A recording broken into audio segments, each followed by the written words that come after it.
Así que no son ya más dos, sino una sola carne. Por tanto, lo que Dios juntó, no lo separe el hombre. Mateo 19, 4, 6. Estas palabras fueron una sacudida. En un contexto en el que el divorcio era común y aceptado, Jesús recuerda que el matrimonio no es un contrato, sino un pacto espiritual. Él eleva la conversación desde el ámbito jurídico al terreno de lo sagrado. No responde desde la ley mosaica, sino desde el diseño original de Dios. Y esto lo cambia todo, porque al llevarnos al principio, nos muestra que el matrimonio fue creado, no como una carga, sino como una expresión profunda del corazón del Creador. Dos vidas que se convierten en una sola, no por costumbre, sino por obra divina, no por conveniencia, sino por propósito. Sin embargo, Jesús no se queda allí. Él sabe que la vida humana es compleja, que las heridas, los pecados y las decisiones erradas afectan incluso los pactos más sagrados. Por eso, cuando los fariseos insisten y preguntan por qué Moisés permitió dar carta de divorcio, Jesús responde con una verdad tan cruda como necesaria.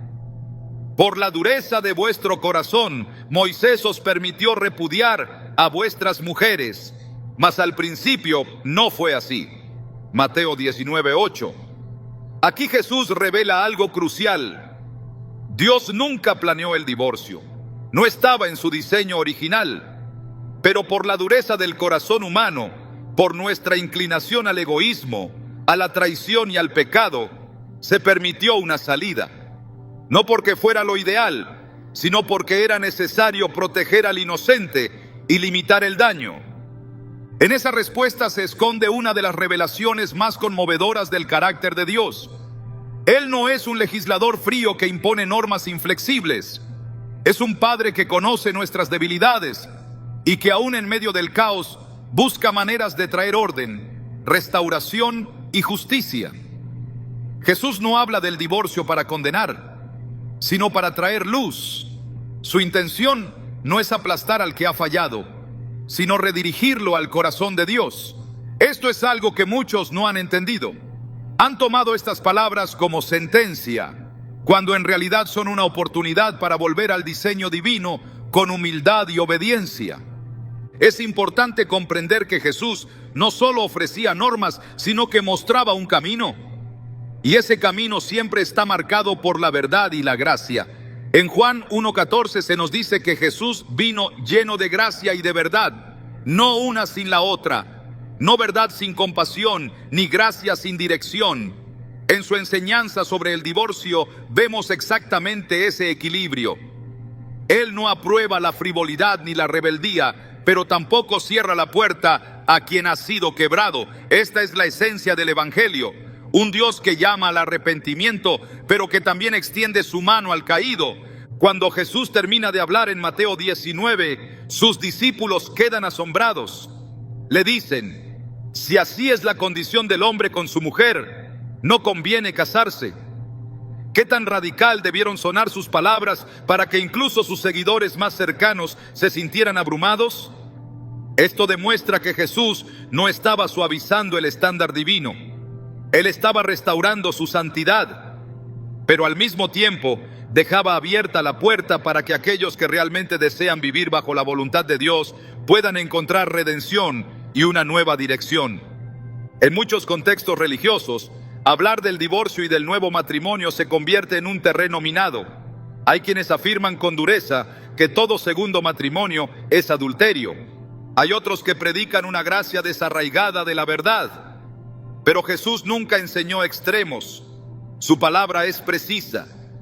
En Mateo 19:9 declara: y yo os digo que cualquiera que repudia a su mujer, salvo por causa de fornicación, y se casa con otra, comete adulterio. Aquí está la excepción que cambia el panorama. Jesús mismo reconoce que hay una causa legítima que rompe el vínculo del matrimonio, de forma que permite una nueva unión sin culpa. Y lo hace sin contradicciones, sin ambigüedades. ¿Significa esto que todo divorcio justifica un nuevo matrimonio? No. Pero también significa que no todo segundo matrimonio es pecado. La clave está en lo que Jesús señala: la causa el corazón, la disposición espiritual. No es un permiso generalizado, sino una ventana específica que refleja la justicia de Dios. Él no castiga al inocente por el pecado del otro. No condena a quien fue traicionado o abandonado, cuando lo que anhela es restaurar su vida y guiarlo nuevamente a su propósito. Pensemos por un momento en la mujer samaritana, en el capítulo 4 del Evangelio de Juan. Jesús se encuentra con ella junto al pozo y en una conversación profunda le revela que ha tenido 5 maridos y que el hombre con el que ahora vive no es su esposo. Podría haberla humillado, podría haberla rechazado, pero no lo hace. En cambio, le ofrece el agua viva, le muestra que él conoce su historia y aún así la busca. Este encuentro no valida su pecado, pero sí valida su valor. Jesús no define a esta mujer por su pasado, sino por su capacidad de responder a la verdad. Esa escena revela el corazón de Cristo hacia quienes han vivido rupturas, errores y reinicios. Él no llama perfecta a la mujer samaritana, pero sí la llama a una nueva vida. De la misma manera, a todo cristiano que ha atravesado un divorcio, no le corresponde vivir en condenación perpetua, sino en arrepentimiento genuino, sanidad profunda y obediencia renovada. El propósito de Dios no se cancela por un fracaso, siempre que haya un corazón dispuesto a alinearse con su voluntad. Volver a casarse no es una decisión ligera, y Jesús lo deja claro, pero tampoco es una puerta cerrada para siempre. Su enseñanza no es un muro sin salida, sino un camino angosto, pero lleno de luz. A lo largo de la historia bíblica, Dios ha mostrado una y otra vez que su voluntad no se basa en legalismos, sino en relaciones transformadas. David cometió adulterio y asesinato, y sin embargo, Dios lo restauró. Pedro negó a Jesús 3 veces, pero fue llamado a pastorear su iglesia. Pablo persiguió cristianos, pero terminó escribiendo gran parte del Nuevo Testamento. ¿Crees que Dios no puede redimir también la historia de alguien que fracasó en su primer matrimonio? No se trata de justificar el pecado, sino de magnificar la gracia. No se trata de aprobar la ligereza, sino de restaurar a los heridos. El mensaje de Jesús sobre el divorcio no debe ser leído como una sentencia, sino como una invitación a vivir conforme al diseño original, sabiendo que hay redención incluso cuando hemos salido del camino. Es una llamada a reverenciar el matrimonio, pero también a reconocer que el Dios que instituyó el matrimonio es el mismo que sana, que restaura y que guía con amor a quienes han sido quebrantados. Jesús habló del divorcio, sí, y lo hizo con palabras que siguen siendo difíciles de aceptar para muchos, pero también habló con misericordia, con profundidad, con visión eterna. No dijo lo que los fariseos querían escuchar. Tampoco suavizó la verdad para complacer a las multitudes. Dijo lo que el alma humana necesitaba saber: que Dios une, que el corazón endurecido destruye, pero que hay una esperanza para el que escucha su voz y vuelve a Él. Quien hoy carga con las consecuencias de un matrimonio roto necesita saber que Jesús no lo rechaza, que su historia no ha terminado, que aún puede vivir en obediencia, que aún puede amar según el propósito divino y que aún puede formar parte del plan de Dios para bendición y testimonio. El divorcio no es un atajo, pero tampoco es una tumba. Es una herida que puede sanar. Es un capítulo que puede cerrarse con perdón y abrirse con dirección. Por eso, antes de juzgar o condenar, debemos volver al corazón de Jesús, a sus palabras, a su mirada, a su forma de abrazar la verdad sin dejar de extender gracia, porque allí encontramos la respuesta que no nace del legalismo ni de la emoción, sino de la sabiduría eterna del Creador del matrimonio. Y cuando caminamos con Él, incluso después de una caída, descubrimos que la redención no es una teoría, es una realidad que transforma vidas, una promesa que nunca se rompe y un amor que nunca se agota. Cuando Jesús habló del divorcio, no solo se limitó a recordarnos el diseño original del matrimonio como una unión sagrada, también introdujo una verdad esencial que durante siglos ha sido malinterpretada o directamente ignorada. No todo divorcio es igual ante los ojos de Dios. Mientras algunos predican una condenación general para todos aquellos que se separan y vuelven a casarse, las palabras de Jesús en Mateo 19:9 trazan una línea clara que revela una excepción directa establecida por el propio Hijo de Dios. Él dijo: "Y yo os digo que cualquiera que repudia a su mujer, salvo por causa de fornicación, y se casa con otra, comete adulterio". Estas palabras no son una sugerencia, ni una interpretación cultural, ni una opinión sujeta a cambios de época. Son una declaración directa del mismo Cristo, estableciendo que hay una razón legítima, reconocida por el cielo, que disuelve el pacto matrimonial, de manera que quien ha sido traicionado no queda atado espiritualmente a la culpa ni a la condena. La fornicación, en este contexto, no se refiere a un pecado cualquiera, sino a una infidelidad sexual que quiebra el compromiso sagrado de exclusividad y fidelidad establecido desde el principio. La inclusión de esta excepción no es accidental. Jesús, conociendo la dureza del corazón humano y las realidades del pecado, permite esta puerta no como una vía fácil de escape, sino como un acto de justicia divina. No es una concesión al capricho, sino una provisión para proteger al inocente. Porque cuando uno de los cónyuges rompe voluntariamente el vínculo con un acto de fornicación, ya no es el divorcio lo que destruye el matrimonio, sino el pecado que lo precede. Y cuando ese pacto ha sido profanado, la Escritura reconoce que el lazo se ha roto espiritualmente, antes incluso de que se rompa legalmente. Esta excepción, lejos de ser una licencia para actuar con ligereza, es una manifestación del equilibrio perfecto entre la justicia y la gracia de Dios. Porque aunque el Señor aborrece el divorcio, como se declara en Malaquías 2:16, también aborrece la traición, el engaño y la impureza que deshonran el matrimonio desde dentro. El Señor no se complace en ver matrimonios destruidos, pero tampoco aprueba el sufrimiento silencioso de aquellos que han sido víctimas de una infidelidad devastadora. Su palabra no ignora ese dolor, y su ley no fuerza a cargar con un pacto que otro ha destruido por su pecado deliberado. Comprender esta excepción es esencial para tener una visión equilibrada del tema. No se puede enseñar sobre el divorcio sin incluir esta enseñanza de Cristo. No se puede hablar de adulterio en los segundos matrimonios sin distinguir entre quién ha roto el pacto y quién ha sido abandonado o traicionado.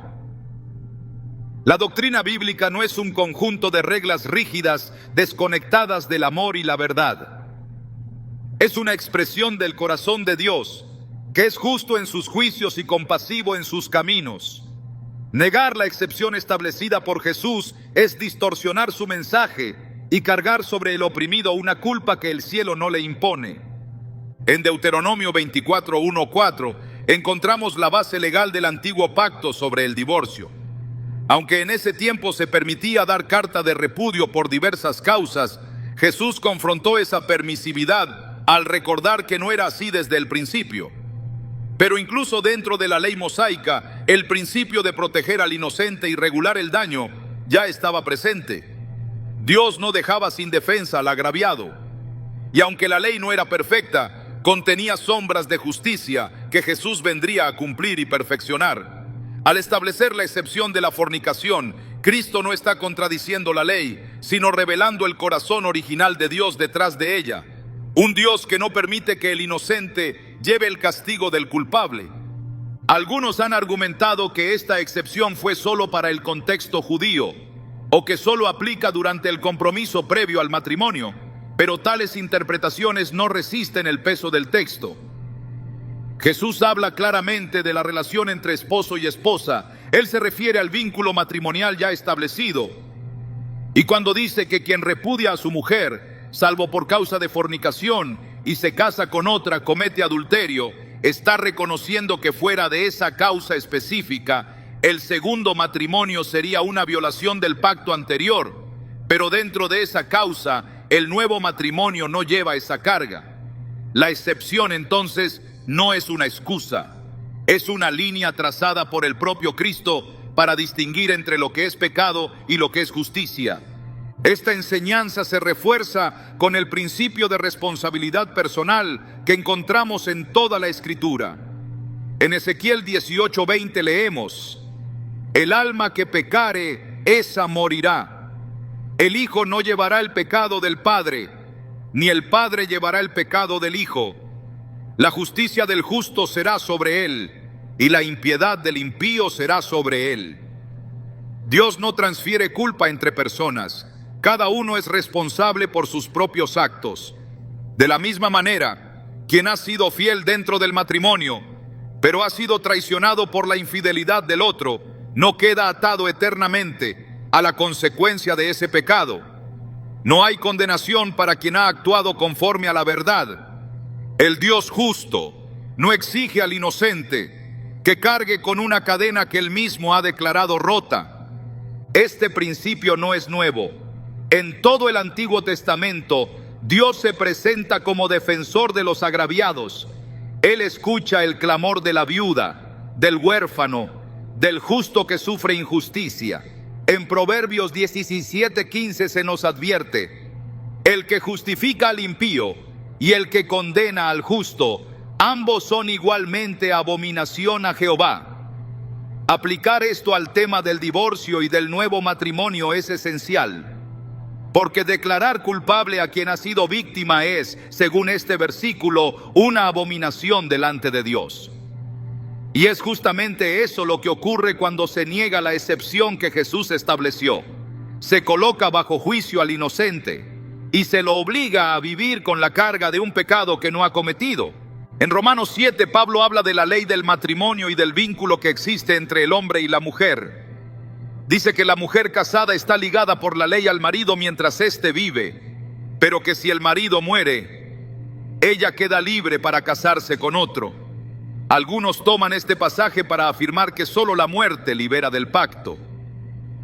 Pero esta es una enseñanza sobre el simbolismo de la ley y la gracia, no una instrucción sobre los casos de divorcio por infidelidad. Además, sería contradictorio que Pablo afirmara algo que Jesús ya había matizado con claridad.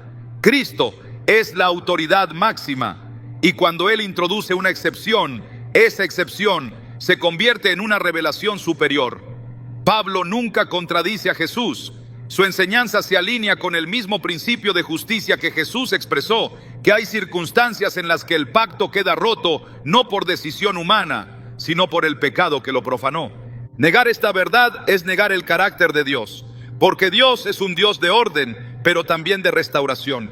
Es un Dios de verdad, pero también de justicia. Y la justicia no consiste solo en castigar el pecado, sino también en proteger al inocente. Cuando Jesús permite el nuevo matrimonio en caso de fornicación, no lo hace para minimizar la gravedad del divorcio, sino para reconocer la devastación que produce la infidelidad y para ofrecer un camino legítimo de restauración al que ha sido herido. Su propósito no es fomentar la disolución, sino ofrecer redención dentro del quebranto. Cada palabra de Jesús está impregnada de sabiduría eterna. Y cuando Él habla de la excepción por fornicación, no lo hace con ligereza. Lo hace con pleno conocimiento del dolor humano, de las heridas que la traición provoca y del deseo del corazón de Dios de restaurar lo que ha sido roto injustamente. Es importante entender que esta excepción no obliga a divorciarse. La reconciliación sigue siendo el camino preferente siempre que sea posible. Pero cuando no lo es, cuando la fidelidad ha sido destruida y el corazón endurecido se niega a cambiar, el Señor no deja sin respuesta al inocente. Le ofrece una salida, una puerta hacia una nueva vida, donde la culpa no tiene lugar y la esperanza puede volver a florecer. El Evangelio no es solo un mensaje de salvación eterna, es también una guía para vivir con verdad en medio de las realidades complejas de la vida. Y Jesús, como maestro, como pastor, como redentor, no rehuyó los temas difíciles. Él habló con claridad porque sabía que la claridad libera. Él trazó líneas porque sabía que el desorden destruye, pero también ofreció excepción porque sabía que la justicia no puede existir sin discernimiento. Y discernir entre el que traiciona y el que ha sido traicionado no es opcional. Es necesario para enseñar correctamente el corazón de Dios. Por eso, cuando hablamos de si un cristiano puede volver a casarse, no podemos responder con un sí o no absoluto. Debemos responder con la palabra, con la verdad que Jesús enseñó. Y esa verdad establece que en caso de fornicación, el lazo puede considerarse roto y el nuevo matrimonio puede ser legítimo delante de Dios. Esta no es una puerta abierta al libertinaje, es una provisión para la justicia. No es una excusa para romper lo que Dios ha unido. Es un consuelo para quien ha visto ese lazo roto por el pecado de otro. La enseñanza de Jesús es suficiente. No necesita añadiduras. No requiere reinterpretaciones que diluyan su poder. Es directa, es clara y es profundamente sabia. No todo divorcio es igual y no toda nueva unión es adulterio. El Señor que instituyó el matrimonio también reveló bajo qué circunstancias deja de estar en vigor. El que une también sabe cuándo un pacto ha sido violado hasta el punto de su disolución. Negar esa sabiduría es negar al mismo Cristo. Pero abrazarla con temor y reverencia nos lleva a una comprensión más profunda de su gracia, de su verdad y de su perfecto equilibrio. El divorcio es una de las experiencias más desgarradoras que puede atravesar el ser humano.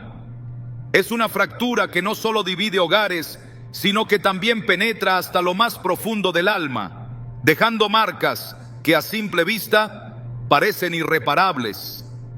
En muchas ocasiones, quienes han vivido una ruptura matrimonial arrastran consigo un sentimiento persistente de fracaso espiritual, una sensación de haber quedado fuera de los planes de Dios, como si el dolor que enfrentan fuera una señal de que ya no hay camino, ni perdón, ni propósito. Sin embargo, lo que muchas veces no se comprende es que el corazón quebrantado no es una barrera para Dios, sino un espacio que Él puede llenar con su gracia transformadora. El dolor del divorcio no descalifica a nadie del amor ni del propósito eterno de Dios. La Escritura nos revela con claridad que Dios no desecha al que ha caído, sino que lo levanta. En el Salmo 34:18 leemos: cercano está Jehová a los quebrantados de corazón y salva a los contritos de espíritu. Este versículo no es una simple declaración de consuelo, es una promesa activa de intervención divina. El Dios que ve cada lágrima también extiende su mano al que ha sido herido profundamente. Cuando un matrimonio se rompe, no se rompe solamente una estructura social o legal, se rompe un pacto espiritual, y ese quiebre afecta todos los aspectos de la vida. Pero en medio de esa ruina, Dios no permanece en silencio. Él se acerca a los corazones destrozados, no para juzgarlos sin remedio, sino para sanarlos con una ternura que restaura desde lo más hondo. Uno de los errores más comunes en la interpretación del divorcio desde una perspectiva espiritual es asumir que una ruptura matrimonial equivale a una expulsión automática del plan de Dios. Sin embargo, esta conclusión contradice el testimonio de la Biblia de principio a fin. La historia de la redención está compuesta por personas que fallaron, fueron restauradas y siguieron caminando en obediencia. El error, por grave que haya sido, no anula el llamado. El dolor, por profundo que se sienta, no borra el propósito eterno. El que cae puede levantarse, y el que ha sido desechado por otros puede ser reubicado por Dios en un lugar de honor y utilidad. Cuando Jesús vino al mundo, no vino a buscar a los que ya estaban completos. Vino por los rotos, por los que vivían con el alma desgarrada, por los que habían perdido la esperanza.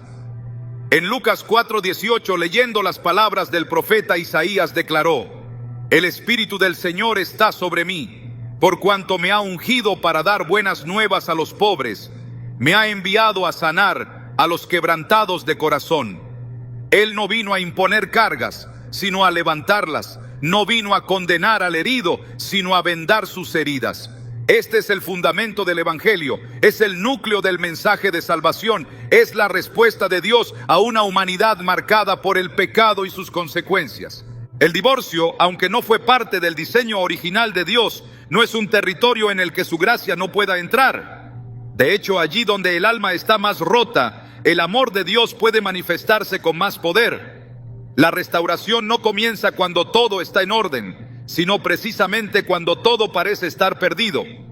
El Salmo 147:3 dice: Él sana a los quebrantados de corazón y venda sus heridas. Este proceso de sanidad no es instantáneo ni superficial. Dios no cubre con un velo lo que está roto. Él entra en lo profundo, transforma desde dentro y reconstruye sobre cimientos nuevos. El propósito de Dios para una persona no se suspende por un fracaso. Su plan no se cancela por un episodio doloroso. En Jeremías 29:11 está escrito: Porque yo sé los pensamientos que tengo acerca de vosotros, dice Jehová, pensamientos de paz y no de mal, para daros el fin que esperáis. Esta promesa no fue dirigida a un pueblo perfecto, sino a una nación en exilio, alejada, marcada por la desobediencia y el juicio. Aún así, Dios declara que sus pensamientos siguen siendo de bien y que el final que Él ha diseñado aún está disponible. Si esto fue cierto para una nación rebelde, ¿cuánto más lo será para un hijo o hija que aún en medio de un divorcio sigue buscando agradar a Dios con sinceridad de corazón? El dolor del divorcio no debe convertirse en una cárcel espiritual. No debe transformarse en una sentencia perpetua de vergüenza. Tampoco debe ser usado como argumento para marginar, excluir o invalidar a quien, con un corazón contrito, desea seguir sirviendo y caminando conforme a la voluntad de Dios. La Escritura no presenta un evangelio para los perfectos, presenta un camino para los que necesitan ser restaurados. En Isaías 61:3 se nos habla de cómo el Mesías daría manto de alegría en lugar del espíritu angustiado. Esa es la obra de Dios: cambiar luto por danza, transformar las cenizas en propósito, volver a levantar al que pensaba que todo había terminado. En el contexto del matrimonio, cuando éste ha terminado, muchas veces el sentimiento más profundo es el de pérdida de identidad. Quien antes se entendía a sí mismo como parte de una unión establecida ante Dios, ahora se encuentra solo, con el corazón partido y con la incertidumbre de si volverá a ser aceptado espiritualmente. Pero Dios no define a sus hijos por su estado civil, los define por su fe, por su obediencia, por la disposición de su corazón. No hay un solo versículo en toda la Biblia que declare que alguien queda automáticamente excluido del amor de Dios por haber atravesado un divorcio. Al contrario, todo aquel que se humilla delante de Dios, que reconoce su necesidad y que desea vivir conforme a su palabra, será recibido, restaurado y fortalecido. Pablo, al escribir a los creyentes en Corinto, una iglesia llena de conflictos, divisiones y pecados, les recuerda algo esencial. Si alguno está en Cristo, nueva criatura es. Las cosas viejas pasaron, he aquí todas son hechas nuevas. 2 Corintios 5:17. Esta declaración no tiene excepciones ocultas. No dice que todo es hecho nuevo, salvo el pasado matrimonial. Dice que todo es hecho nuevo, y esto incluye el corazón, el presente y el futuro de aquel que ha pasado por la ruptura de un matrimonio. El nuevo comienzo no es una ilusión, es una realidad prometida por la palabra viva de Dios. No se puede negar que el divorcio tiene consecuencias. Lo que sí se debe afirmar con certeza es que esas consecuencias no están por encima del poder redentor de Dios. Si el pecado más grave puede ser perdonado, si la cruz fue suficiente para borrar toda culpa, entonces también lo es para restaurar al que ha sufrido una separación. Romanos 8:1 declara con fuerza espiritual: ahora pues ninguna condenación hay para los que están en Cristo Jesús. No se trata de negar la seriedad del divorcio. Se trata de afirmar que la gracia de Dios es mayor. Se trata de reconocer que quien camina ahora con Cristo no está bajo condenación, sino bajo redención. La restauración no es solo un acto puntual de perdón. Es un proceso divino de sanidad, de afirmación de identidad, de reconstrucción de propósito. Es una obra del Espíritu Santo que toma lo que ha sido fragmentado y lo convierte en testimonio vivo de la fidelidad de Dios. En Filipenses 1:6, Pablo escribe: estando persuadido de esto, que el que comenzó en vosotros la buena obra, la perfeccionará hasta el día de Jesucristo. Quien ha atravesado un divorcio no queda fuera de esa obra. La promesa sigue vigente. El proceso continúa. Dios no abandona lo que ha empezado. No se puede tratar el tema del nuevo matrimonio sin antes afirmar esta verdad central. El amor de Dios no se retira después del dolor. El propósito de Dios no se disuelve por causa de una herida. Y el futuro de un creyente no se termina con una firma legal. El divorcio no borra el llamado, ni interrumpe el plan que Dios en su soberanía ha trazado desde antes de la fundación del mundo.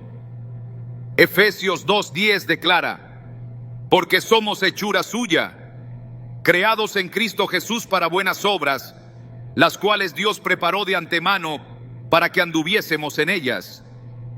Esto no depende de nuestro estado sentimental, depende de su plan eterno. Dios no solo perdona, Él restaura.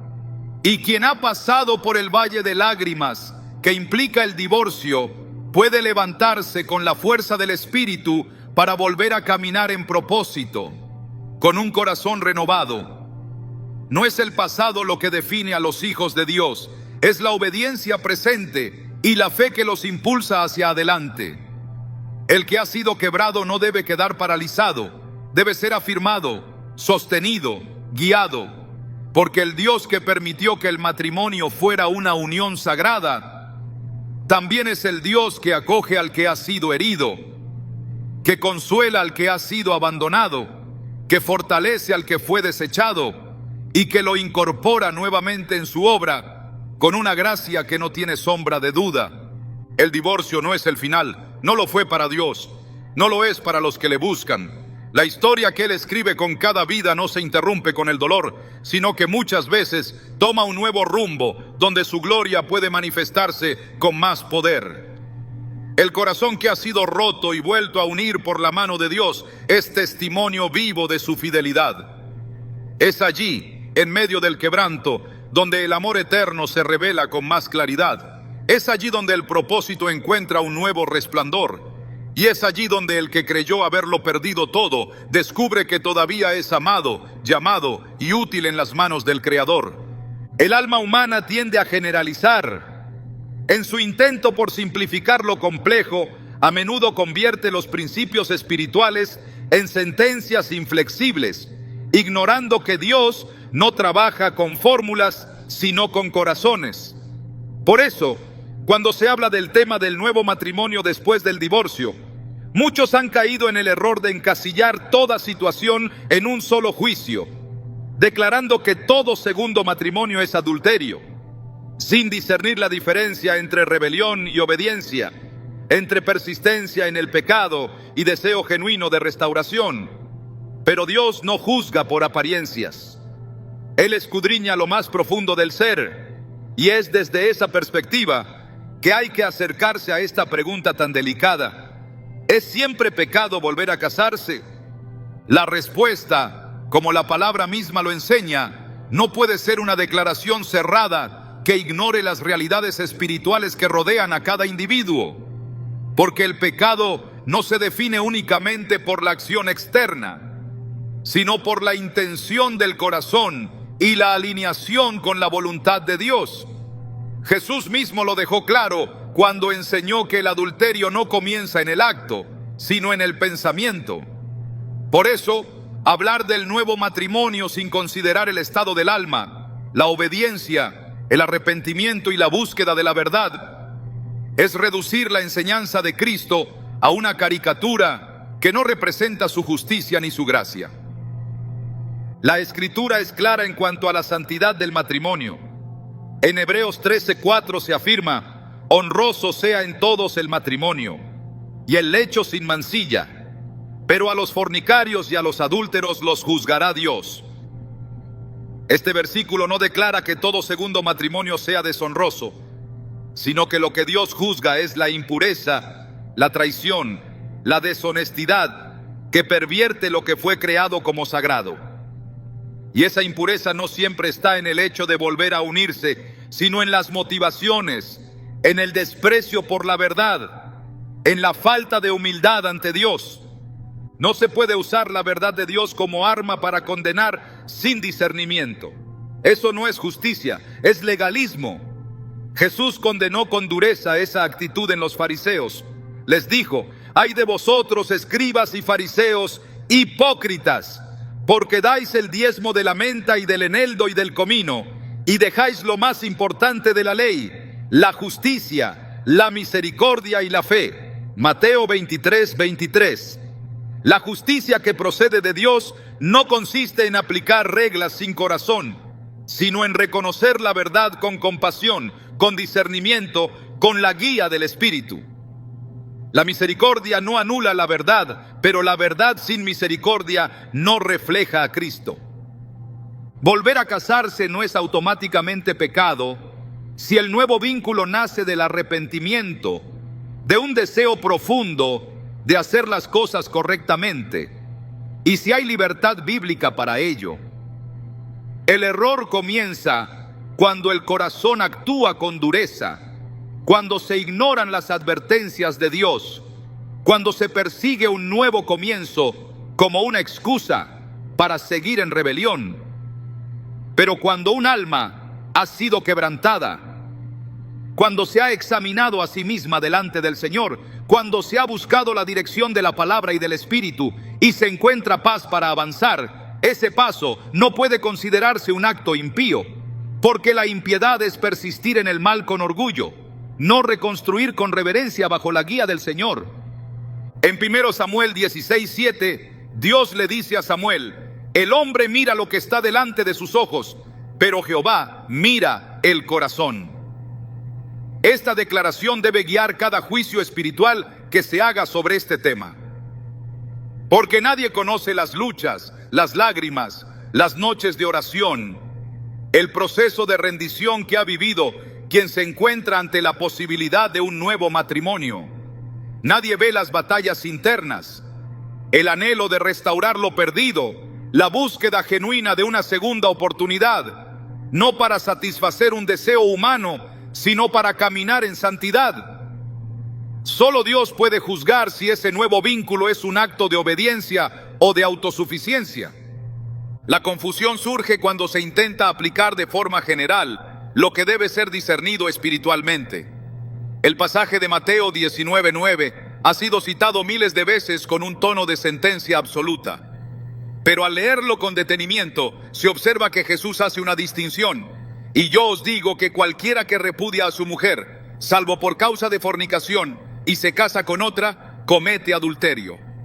Este salvo por causa de fornicación no es una nota secundaria, es la clave para entender que hay contextos en los que el nuevo matrimonio no es adulterio. Y más allá del acto, es la obediencia lo que define si algo es pecado o no. No hay fórmula que reemplace al Espíritu Santo. No hay regla que sustituya al discernimiento espiritual. Por eso, cada creyente que se encuentra ante esta pregunta debe hacerla no frente a los hombres, sino delante de Dios. Debe entrar en oración profunda, escudriñar las Escrituras, buscar consejo bíblico, pero sobre todo, debe alinear su vida con la verdad del Evangelio. Porque quien ha sido verdaderamente restaurado por la gracia no busca justificar su carne, sino glorificar a Dios.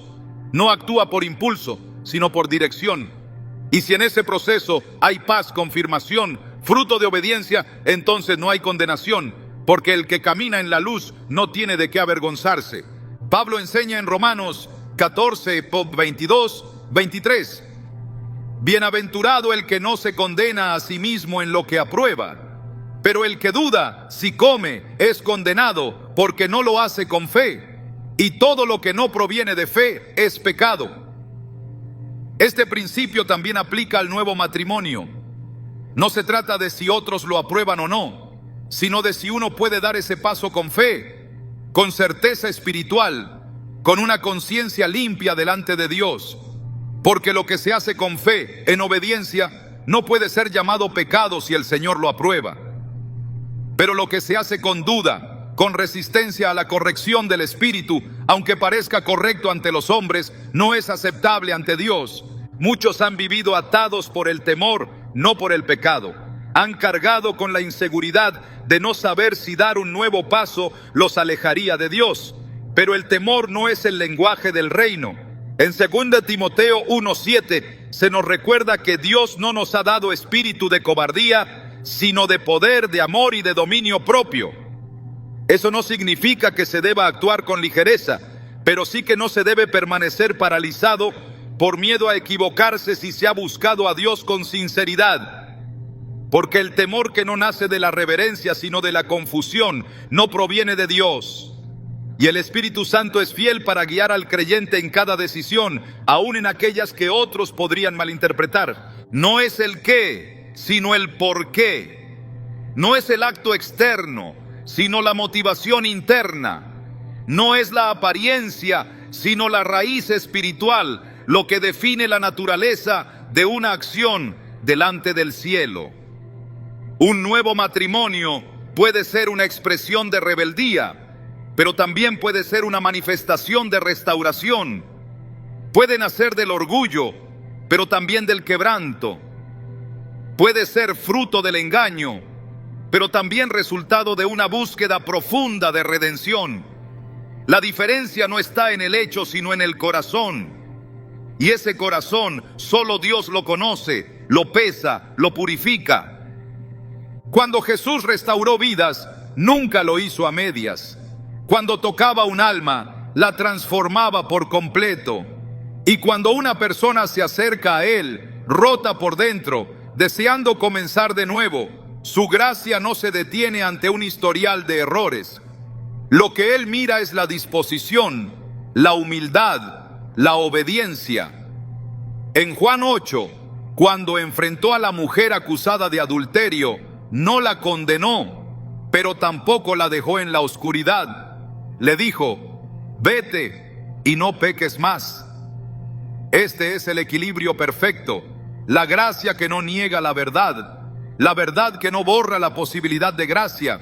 Y en este espíritu deben evaluarse los nuevos comienzos. No todo el que se vuelve a casar está en pecado. No todo el que permanece solo está obedeciendo. Porque lo que define la justicia no es el estado civil, sino la sumisión al plan de Dios. Hay quienes han permanecido en soledad, pero con amargura, con dureza, con resentimiento. Y hay quienes, después de un proceso de sanidad y búsqueda espiritual, han vuelto a formar un hogar bajo la guía del Señor, con un corazón limpio y una vida que honra a Dios. La diferencia es profunda y no se puede juzgar desde fuera. Dios es un Dios de segundas oportunidades. Lo ha sido con reyes, con profetas, con pueblos enteros. Su misericordia no se agota después del primer error. Su fidelidad no se retira ante el fracaso. Y su poder no se limita a lo que los hombres consideran aceptable. Él restaura, guía y establece. Y cuando el nuevo comienzo nace en el altar del arrepentimiento y se sostiene en el temor de Dios, no hay argumento humano que lo invalide. Porque si Dios lo ha aprobado, nadie puede condenarlo. Y si su presencia lo acompaña, entonces hay propósito, hay bendición, hay redención. Todo lo que Dios ha hecho desde la caída del hombre hasta la cruz tiene un mismo propósito: restaurar lo que fue roto, redimir lo que fue manchado y ofrecer una nueva oportunidad donde parecía que ya no había salida. El Evangelio no comienza con una acusación, comienza con una promesa. Y esa promesa no está condicionada a la perfección humana, sino fundamentada en la fidelidad de Dios. El mensaje central de la fe cristiana no es la impecabilidad, sino la gracia que transforma, que repara, que vuelve a dar sentido después del quebranto. Por eso, cuando se habla del divorcio y la posibilidad de un nuevo matrimonio, no se puede ignorar esta verdad esencial. El perdón y la restauración no son solo parte del mensaje de Cristo, son la esencia de su obra redentora. En Isaías 1:18, Dios llama a su pueblo con una invitación poderosa. Venid luego, dice Jehová, y estemos a cuenta. Si vuestros pecados fueren como la grana, como la nieve serán emblanquecidos. Esta declaración no deja lugar a dudas. La gracia de Dios no limpia a medias. Su perdón no es condicional ni parcial. Cuando Él restaura, lo hace por completo. Cuando Él borra el pecado, no lo deja como cicatriz para humillar, sino como testimonio de su misericordia. Y si esta es la verdad que guía la vida cristiana, entonces también debe ser la base para tratar temas tan sensibles como el nuevo matrimonio después del divorcio. Porque quien ha sido perdonado no puede seguir viviendo como si aún estuviera bajo condenación. Uno de los mayores errores al abordar este tema ha sido pensar que el perdón es solo una palabra bonita, una idea emocional, pero no una realidad transformadora. Sin embargo, el perdón de Dios tiene un efecto espiritual tangible, rompe cadenas, restaura comunión y habilita para caminar en obediencia. En 1 Juan 1:9 se afirma: si confesamos nuestros pecados, Él es fiel y justo para perdonar nuestros pecados y limpiarnos de toda maldad. No de una parte, no hasta cierto punto, sino de toda maldad. Si alguien ha pecado y con sinceridad ha buscado el perdón de Dios, su pasado no tiene poder para invalidar su presente ni su futuro. No hay condenación para quien ha sido lavado por la sangre de Cristo. No hay sentencia que pueda imponerse sobre quien ha sido justificado por gracia.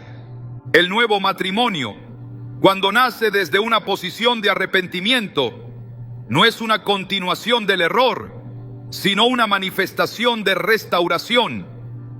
No representa un desafío a la ley de Dios, sino la posibilidad de vivir conforme a su voluntad después de haber reconocido la verdad. El que busca reconstruir con reverencia y bajo la dirección del Espíritu no está desobedeciendo, está respondiendo al llamado del Evangelio que invita a una nueva vida.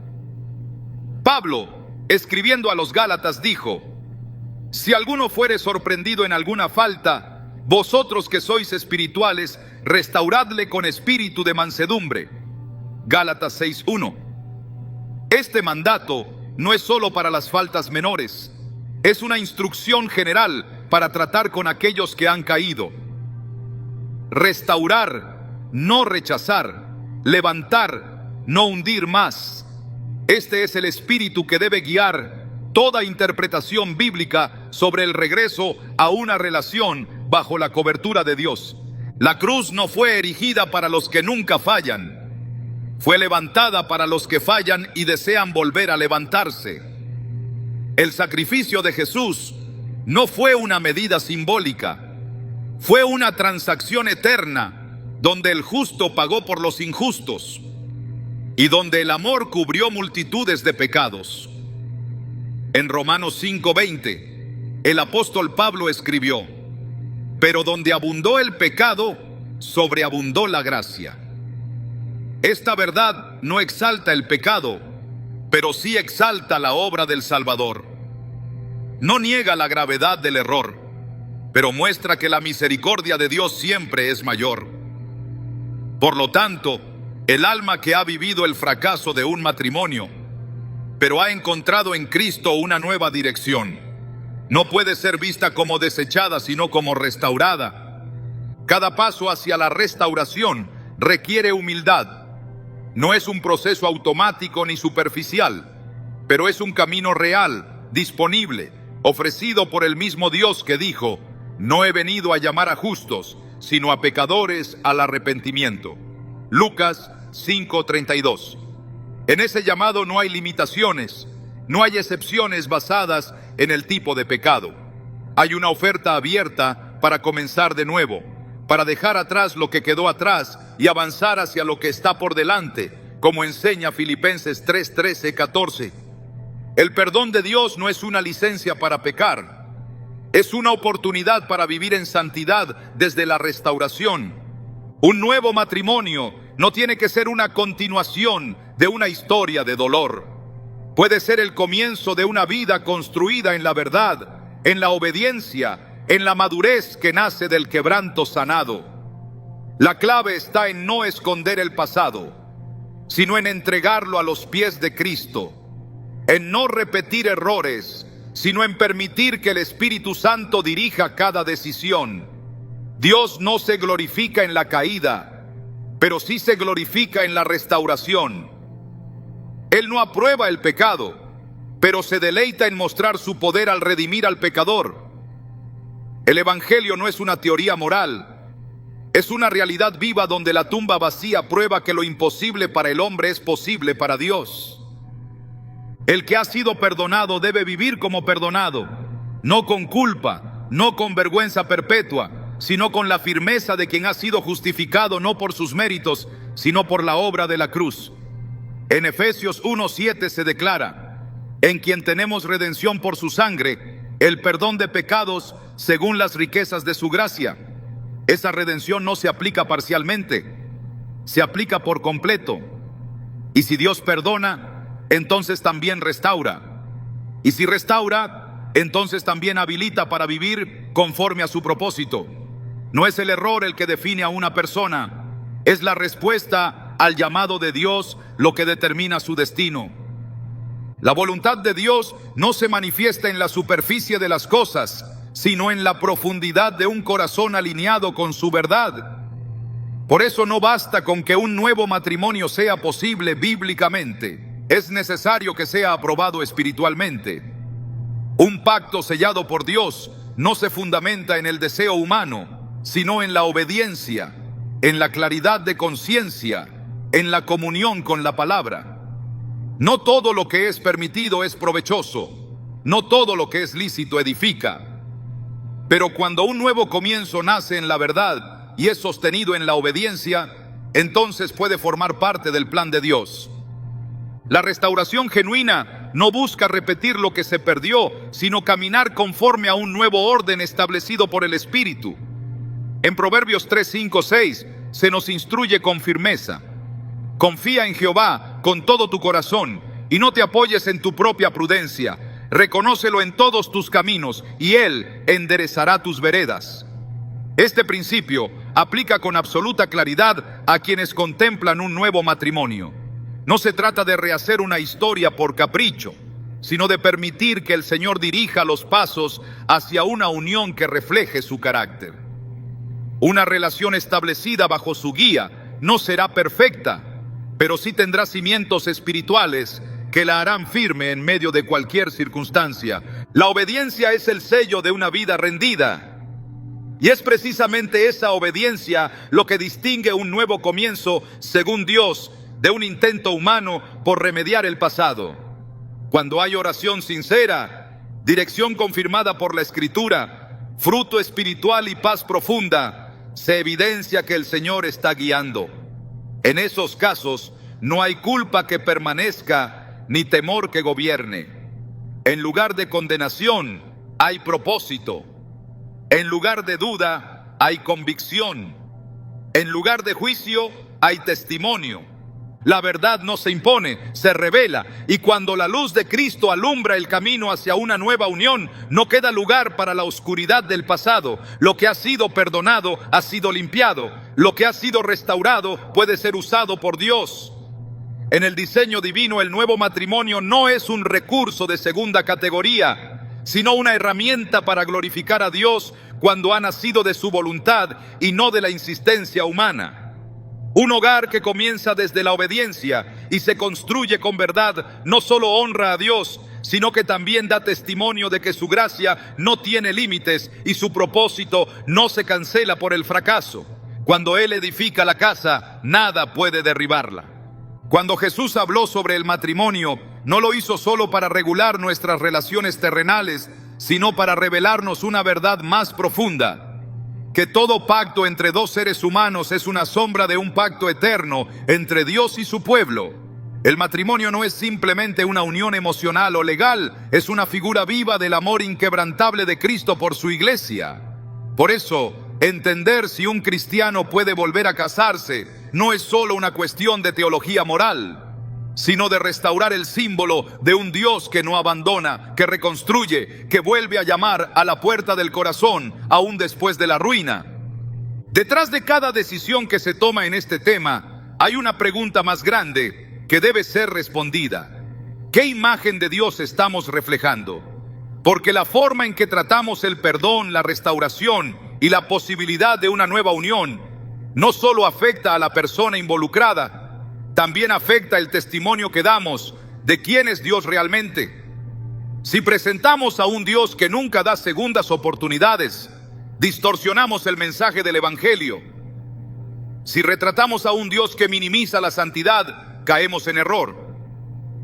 Pero cuando mostramos al Dios que disciplina, transforma y luego levanta con poder a quien ha sido quebrado, entonces estamos presentando con fidelidad al Dios de las Escrituras. Todo pacto restaurado tiene un poder espiritual que va más allá de la pareja. A veces creemos que lo que ocurre en el plano emocional queda en el ámbito privado, pero en la perspectiva de Dios, todo lo que se edifica en obediencia tiene un impacto mayor. Cuando una persona que ha sido herida, despreciada o descartada decide volver a caminar en fidelidad, decide comenzar de nuevo con temor de Dios, con oración y con verdad, no solo está reconstruyendo su vida, está enviando un mensaje al mundo espiritual: que la gracia vence, que la luz prevalece, que el propósito sigue intacto. Hay una dimensión profética en cada hogar restaurado, no porque todo sea perfecto, sino porque es Dios quien lo levanta desde las cenizas. En Joel 2:25, el Señor declara: y os restituiré los años que comió la oruga. Esa restitución no se limita a lo material. Se trata del tiempo perdido, de las lágrimas sembradas, de las esperanzas enterradas. Dios puede devolver el gozo donde antes hubo desolación, puede levantar una nueva historia donde parecía que todo había terminado. No porque sea obligación, sino porque es su gloria manifestada en la vida de quienes le creen por encima de su pasado. El nuevo matrimonio, cuando está fundado en obediencia, no es un parche sobre una herida mal cerrada. Es un altar donde Dios vuelve a establecer su pacto, no solo entre dos personas, sino con su propósito. Y en ese altar, lo que antes fue motivo de vergüenza se convierte en testimonio. Lo que antes fue ruina se transforma en plataforma. Porque Dios no solo restaura para consolar, restaura para enviar, para usar, para mostrar al mundo que lo que Él une, lo sostiene. Así que la pregunta no es únicamente si un cristiano puede volver a casarse. La pregunta es: ¿puede Dios volver a escribir una historia gloriosa con alguien que ha sido quebrado? Y la respuesta es sí. No porque el dolor se ignore, sino porque es redimido. No porque el pasado se borre, sino porque es vencido por el poder de la cruz. Porque la historia del Evangelio es exactamente eso: un Dios que toma lo que está roto y lo hace nuevo. Y en ese nuevo comienzo hay más que una segunda oportunidad. Hay un testimonio vivo de que su amor nunca falla.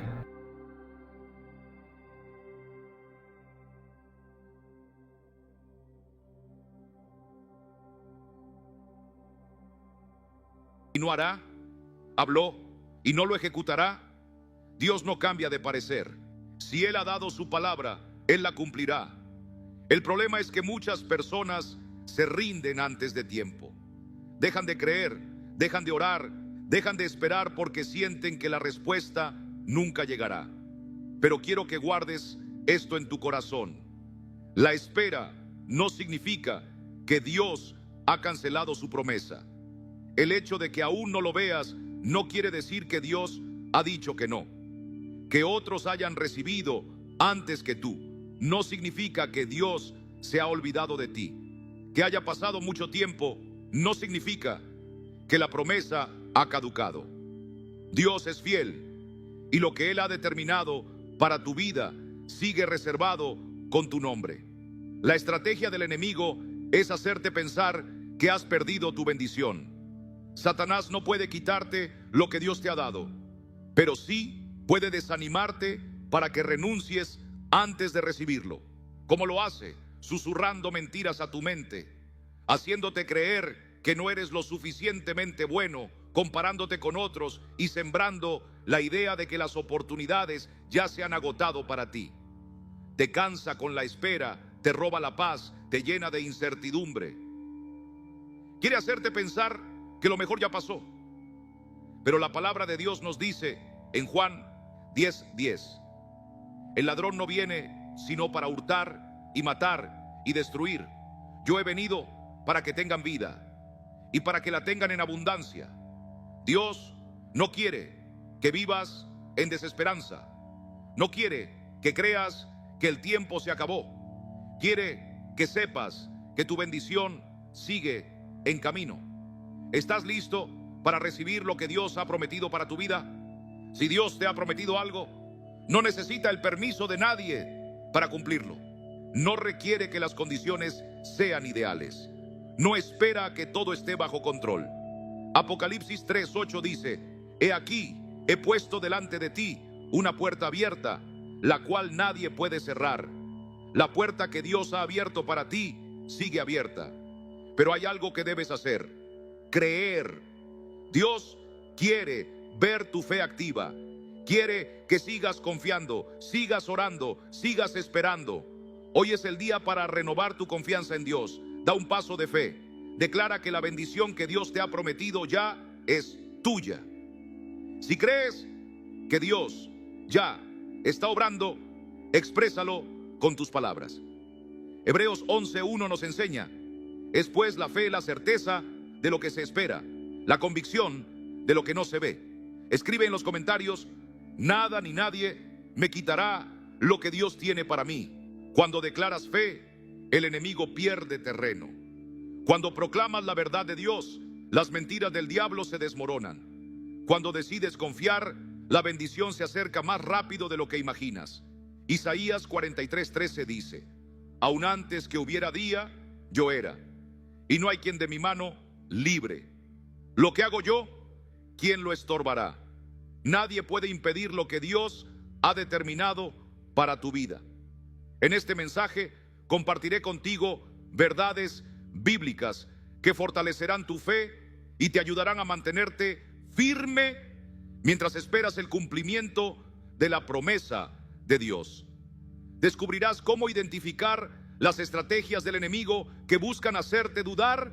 Entenderás por qué los tiempos de espera son parte del proceso de Dios y aprenderás a prepararte para recibir lo que Él tiene reservado para ti.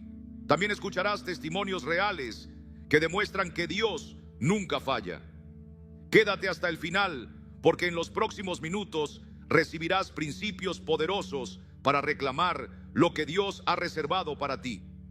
¿Estás listo para descubrir cómo mantenerte firme y ver la promesa cumplida? Respira profundo, abre tu corazón y ten tu Biblia a la mano, porque Dios está a punto de hablarte. Imagina que has estado esperando algo con todo tu ser. Has orado, has confiado y te has aferrado a la fe con todas tus fuerzas. Pero el tiempo ha pasado y la respuesta parece no llegar. Quizás oraste por un empleo y viste cómo otra persona ocupó el puesto que anhelabas. Tal vez esperaste una gran oportunidad y cuando parecía estar a tu alcance, se desvaneció. Puede que hayas clamado por la restauración de tu hogar, por un milagro financiero o por una sanidad, y aún no ves el cambio. Y en medio de esa espera, el enemigo empieza a susurrar en tu oído: ya lo perdiste. Esa bendición era para ti, pero alguien más la tomó. Dios te ha olvidado. Y sin darte cuenta, comienzas a dudar. Proverbios 3:12 dice: la esperanza que se demora es tormento del corazón, pero árbol de vida es el deseo cumplido. Esperar puede ser difícil. Cuando las respuestas tardan, el corazón se llena de incertidumbre. Es en esos momentos cuando el enemigo aprovecha para sembrar pensamientos de derrota en tu mente. Ya no hay planes para ti. Esa oportunidad se fue y nunca regresará. Si realmente fueras digno de la bendición, ya la habrías recibido. Pero quiero que pongas atención a algo fundamental. Nada de lo que el enemigo dice es verdad. Dios nunca se ha olvidado de ti. La bendición que te prometió sigue esperándote. Nada ni nadie puede arrebatar lo que el Señor ya ha determinado para tu vida. La verdadera razón por la que aún no has recibido lo que esperas. Muchas veces pensamos que cuando algo tarda, significa que Dios nos ha cerrado la puerta. Pero esto no es cierto. Habacuc 2:3 nos recuerda: aunque la visión tardará aún por un tiempo, más se apresura hacia el fin, y no mentirá. Aunque tardare, espéralo, porque sin duda vendrá, no tardará. Dios tiene un tiempo perfecto para cada cosa. Si aún no ha llegado, no significa que se perdió, sino que se está preparando. Algunas bendiciones tardan porque Dios está alineando las circunstancias. Otras requieren tiempo porque Él está formando tu carácter y preparándote para recibirlas. Y en ciertos casos, parece haber un retraso porque el enemigo está intentando obstaculizar el cumplimiento de la promesa. Pero sin importar cuál sea la razón, el resultado siempre será el mismo. Si Dios lo prometió, Él lo cumplirá. No hay poder en la tierra ni en el infierno que pueda impedirlo. Isaías 55:11 dice: así será mi palabra que sale de mi boca. No volverá a mí vacía, sino que hará lo que yo quiero y será prosperada en aquello para lo que la envié. Cuando parece que otros toman lo que era para ti. Uno de los engaños más sutiles que el enemigo utiliza es la mentalidad de competencia espiritual. Quizás has visto cómo otros reciben aquello por lo que tú has estado esperando. Tal vez has sentido que los demás avanzan mientras tú sigues en el mismo lugar. Y en algún momento te has preguntado: ¿por qué Dios le dio eso a esa persona y no a mí?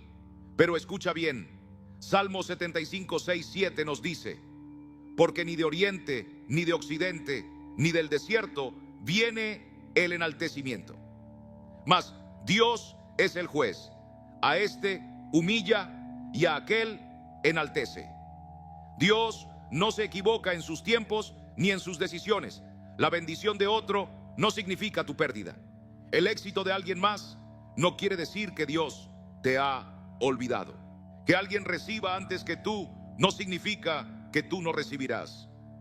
Dios tiene algo diseñado específicamente para ti, y cuando llegue el momento correcto, nadie podrá impedirlo. Eclesiastés 3:11 dice: todo lo hizo hermoso en su tiempo. No te desanimes, estás más cerca de lo que imaginas. El enemigo quiere que renuncies antes de ver la promesa cumplida. Pero hoy Dios te dice: espera un poco más, porque lo que tengo para ti nadie te lo podrá quitar.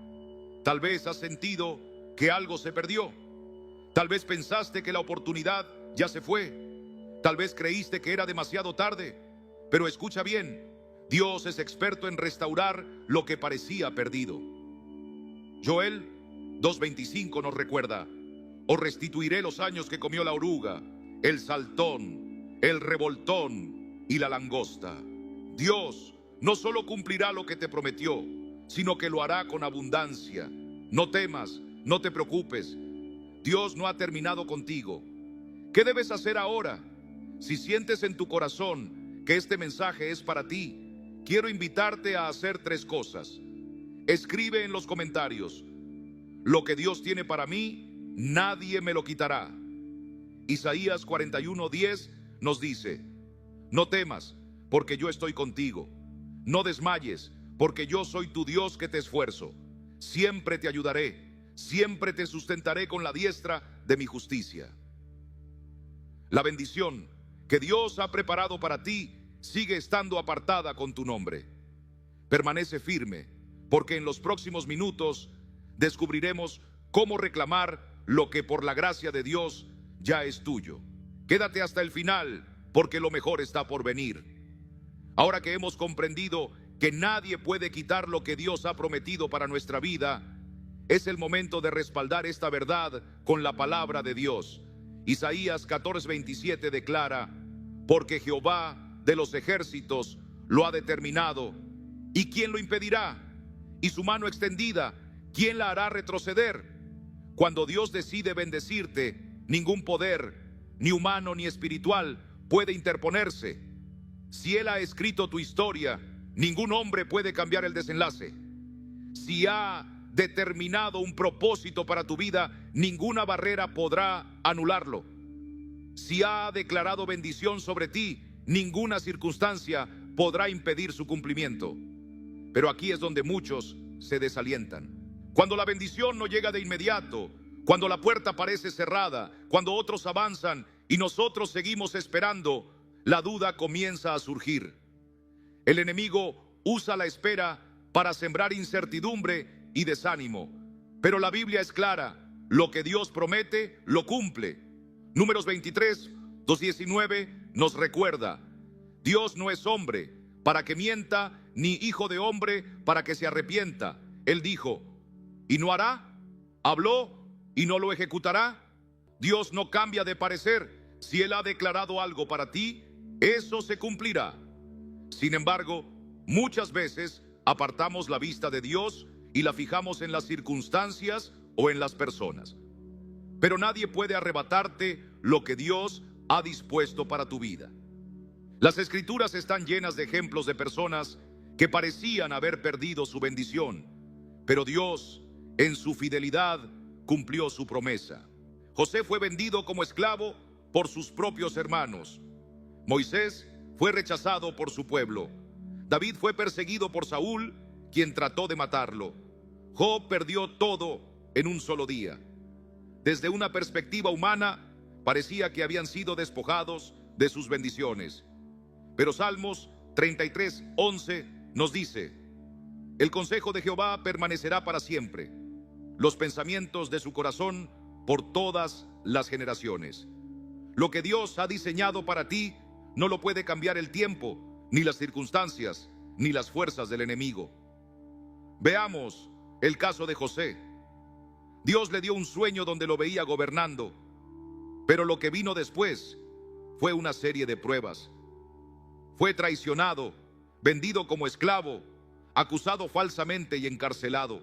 Pasó años esperando que las cosas cambiaran. Desde un punto de vista natural, parecía que había perdido todo. Pero Génesis 50:20 nos dice: vosotros pensasteis mal contra mí, mas Dios lo encaminó a bien, para hacer lo que vemos hoy, para mantener en vida a mucho pueblo. Lo que parecía un golpe del enemigo, Dios lo convirtió en una plataforma para su propósito. Lo que parecía una derrota, en realidad era una preparación. Nadie